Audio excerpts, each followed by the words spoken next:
The DRC government and its people have primary responsibility for rising to the challenges that they face. But the international community should be complementing these efforts with a more focused and holistic approach. I believe this approach requires 4 basic components, all of which are interdependent and all of which are equally important. First, the DRC, Rwanda, Uganda, and other countries in the region must sign and implement the United Nations Framework Agreement as soon as possible. The United States supports the principles in the agreement and the ongoing efforts by the United Nations to secure signatures. However, simply signing the agreement is not sufficient. The signatories also must follow through on their commitments with concrete and visible actions on the ground, and they must be held accountable if they fail to meet their commitments.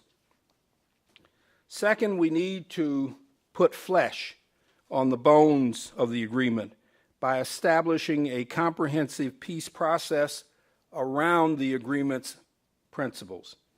This process needs to include all of the relevant parties, not just the countries in the immediate region, but also local communities in the Kivus, civil society, and a clearly defined role for the international community. Such a peace process will not happen overnight, nor will it be easy, which is why the United States supports the appointment of a senior, high-level United Nations envoy dedicated to the hard work of bringing together the relevant stakeholders to work out and enforce the peace process over the long run. As we all know, many agreements have been signed in the Great Lakes region in the past that have not been respected or faithfully implemented. So we also should develop strong enforcement and incentive mechanisms to ensure compliance.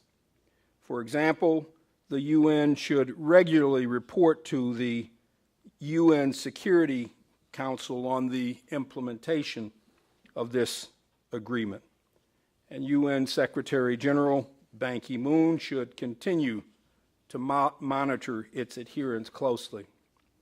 The United States is prepared to work with other UN Security Council members and our African partners to discuss how to move forward on the DRC.